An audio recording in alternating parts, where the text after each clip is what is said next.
Donc l'histoire se passe au Jardin des Plantes de Paris. Il s'agit d'une scientifique, d'une biologiste qui travaille sur le génome des primates et qui doit isoler un virus, qui est un virus qui s'appelle Animalia et dont l'épidémie est en train de gagner la planète. Cette maladie se déclenche par des symptômes assez bizarres. En fait, les gens se mettent à sourire, ils sont dans une sorte de béatitude et ils meurent comme ça, brusquement, dans un grand sourire. Donc c'est une mort assez atroce en fait. Et ensuite, cette femme va essayer d'isoler le virus, mais malheureusement, elle va avoir du mal. Donc elle travaille sur les singes, elle travaille sur les primates en fait, et elle va trouver une femelle bonobo. En fait, on va lui apporter une femelle bonobo sur laquelle elle va faire des expérimentations. Mais cette femelle est un petit peu sauvage, et finalement, les dresseurs ne veulent plus s'en occuper.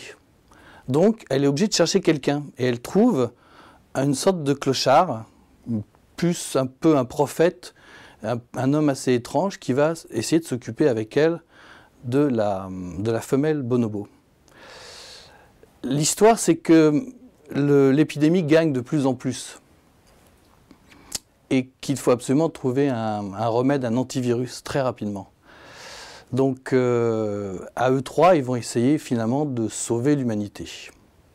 Après, l'enjeu du livre, au-delà de l'histoire qui est assez étrange finalement, c'est déjà de pouvoir montrer trois personnages un peu archétypiques, on va dire, cette femme biologiste qui représente un peu la science, cette femelle bonobo qui représente l'animalité, et cet homme qui représente un peu le cœur, la force du cœur, on va dire.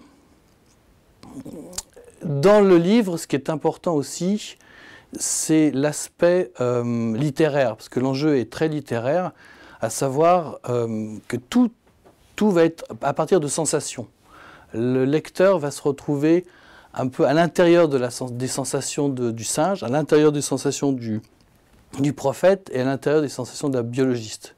Et par toutes ces sensations, ça va induire des émotions qui seront plus ou moins fortes, même parfois très fortes, mais tout sera par sensation en fait. Le deuxième enjeu aussi, c'est de parler finalement de génétique, de genèse, de ce qui est le début de l'homme. Dès qu'on parle de fin du monde, on pense début du monde. Donc du coup, le début du monde, c'est pour les scientifiques, c'est tout ce qui est la génétique, c'est le travail sur l'ADN. Le livre est assez documenté sur tout ce qui est scientifique. Il y a toute cette partie très importante de génétique. Mais d'un autre côté, la genèse, c'est aussi, d'une façon religieuse, c'est le début de l'homme de façon idéalisée, c'est-à-dire Ève, en fait, Adam et Ève. Et là, c'est plus du côté de Ève. L'affaire étant que cette Ève est plutôt incarnée par une femelle primate. Mais ça, c'est quelque chose qui aussi, du point de vue scientifique, intéresse beaucoup, puisque la mère de l'humanité, pour l'instant, elle a 2 millions d'années, et elle s'appelle Lucie. Donc elle a été trouvée en Éthiopie.